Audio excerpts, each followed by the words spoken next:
Hello everyone, exam में आपका स्वागत है। फूड इंस्पेक्टर की निकली है बम्पर भर्तियां। कौन एलिजिबल है, कौन नहीं, फॉर्म कब से भर जाएंगे, सिलेबस क्या रहेगा, पेपर कब होगा, सब कुछ डिटेल में बताता हूँ। चलिए शुरू करते हैं। देखो, मध्य प्रदेश में निकली है, मध्य प्रदेश लोक सेवा आयोग के थ्रू निकली है फूड इंस्पेक्टर ऑफिसर की वैकेंसी।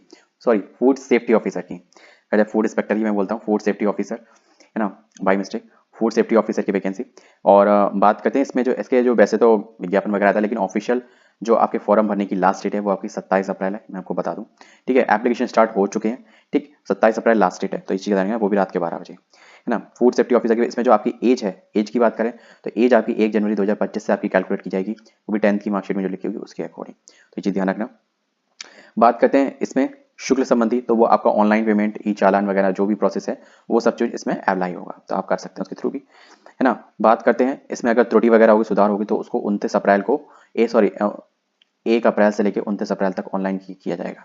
ठीक है, तो आप त्रुटि वगैरह सुधार वगैरह कर सकते हैं। वही आप बता, 1 अप्रैल से शुरू होगी, लेकिन 50 रुपये त्रुटि सुधार है, ये चीज़ देखना, प्रति त्रुटि सुधार, ये चीज़ ध्यान रखना। कोई गलती नहीं करना फॉर्म भरने में, आपकी गलती पे पैसे कमा रहे हैं। चलो कोई बात नहीं, मिलते हैं नेक्स्ट। इसमें आपकी पात्रता मतलब शैक्षणिक योग्यता क्या है, एलिजिबिलिटी क्या है भाई। कभी कभी लगता है कुछ नोटिफिकेशन इंग्लिश में भी होना जरूरी है। किसी मान्यता प्राप्त विश्वविद्यालय से खाद्य प्रौद्योगिकी या डेयरी या जैव प्रौद्योगिकी, ऑयल प्रौद्योगिकी, है ना। मैं आपको एक चीज बता दूं, ये फूड टेक्नोलॉजी है, खाद्य प्रौद्योगिकी, तो अब समझ में तो सभी के आ गया, वो जो इस डिपार्टमेंट का वो तो समझ गया, डेयरी से है।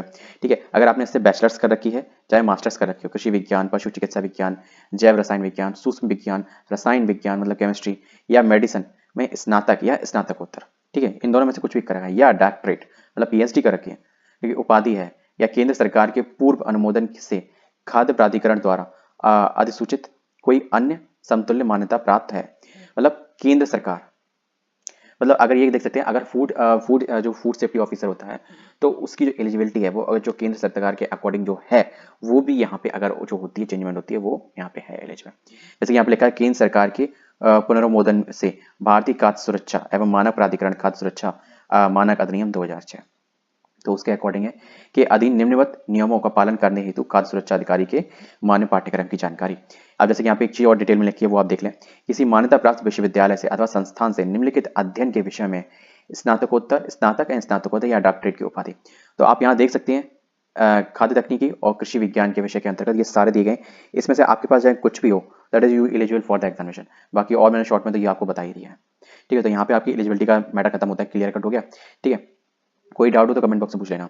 ठीक है, रोजाना पंजीकरण, तो जो रोजगार पंजीकरण में आपका होना चाहिए, जो पहले आपने कर रखा हुआ होपफुली। ठीक है, आप सबसे बड़ी बात आती है, बहुत लोगों के दिमाग में आ रहा होगा कि मैं अदर स्टेट का कैंडिडेट हूँ, क्या ना ये अप्लाई। ठीक है, तो यहाँ पे हम 3 चीजें देख लेते हैं रोजगार पंजीकरण, जैसे कि यहाँ पे लिखा हुआ है। पहली बात, मान्य रोजगार पंजीकरण होना के लिए, ठीक, माननीय उच्च न्यायालय मुख्य पीठ जबलपुर में दायर याचिका पारित अंतिम आदेश दिनांक अनुपालन अन्य प्रदेशों के अभ्यर्थियों को रोजगार कार्यालय में पंजीयन से मुक्त रखा गया। ठीक है, अन्य प्रदेश के अभ्यर्थियों को रोजगार कार्यालय से में पंजीकरण से मुक्त रखा गया, मतलब बाहर वालों को आप यहाँ पे पंजीकरण नहीं कर सकते। दूसरा का, मध्य प्रदेश के मूल निवासियों का जीवित रोजगार पंजीकरण आवेदन करते समय आवश्यक नहीं होगा, किंतु ऐसे अभ्यर्थियों को साक्षात्कार हेतु आयोग कार्यालय में वांछित दस्तावेज भिजवाने की अंतिम तिथि तक रोजगार कार्यालय का जीवंत पंजीकरण प्रमाण पत्र अनिवार्यतः प्रस्तुत करना होगा। देखो, यहाँ पे एक चीज, यहाँ पे एक लाइन जो इन्होंने लिखी दी है, वो एक सबसे बड़ी बैरियर बन जाती है कि आप इसमें फॉर्म भर सकते हो कि नहीं भर सकते हो, कि आप अन्य प्रदेश के अभ्यर्थियों को रोजगार कार्यालय में पंजीकरण करने से मुक्त रखा गया है। ठीक है, मुक्त रखा गया मतलब या तो नहीं देने की जरूरत है, और एक चीज यहाँ पे ये भी आ रही है कि बिना उसके आप फॉर्म नहीं भर सकते।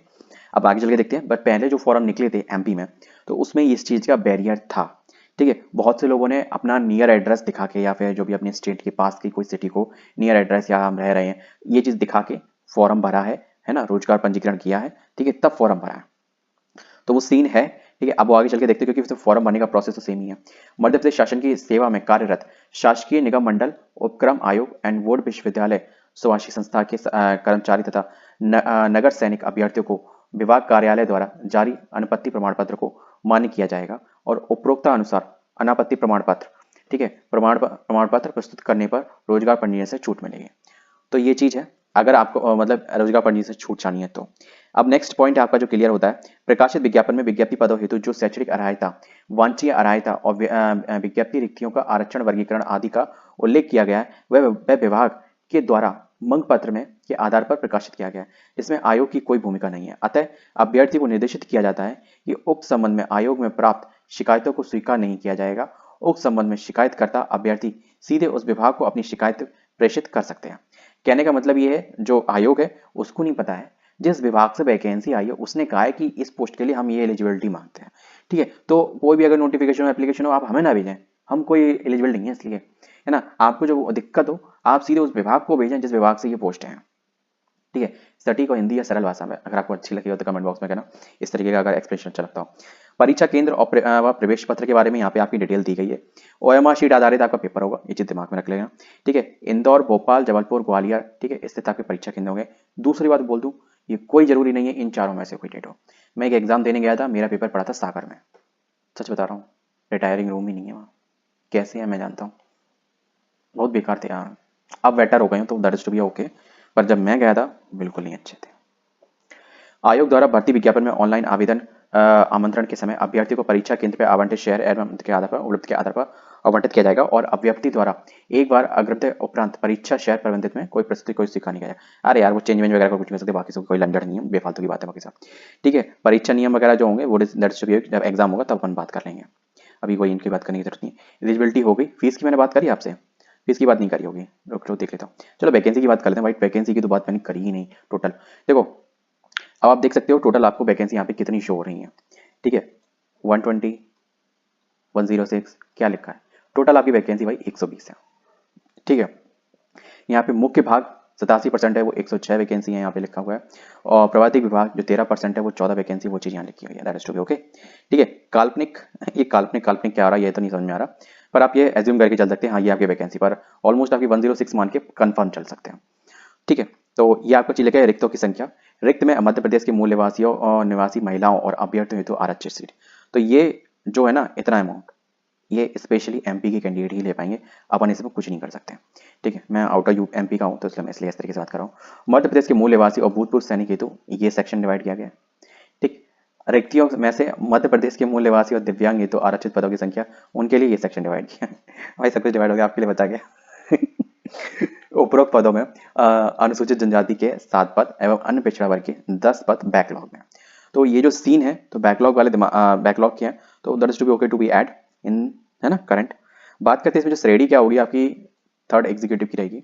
लोक स्वास्थ्य एवं चिकित्सा विभाग आपका ये विभाग है, जैसे कि आपने ऊपर कहा था ना कि कोई भी दिक्कत हो तो किस विभाग को भेजना, हमें मत भेजना, तो ये विभाग है, आपको जो भी लेटर भेजना है इनको भेजना है, ठीक है।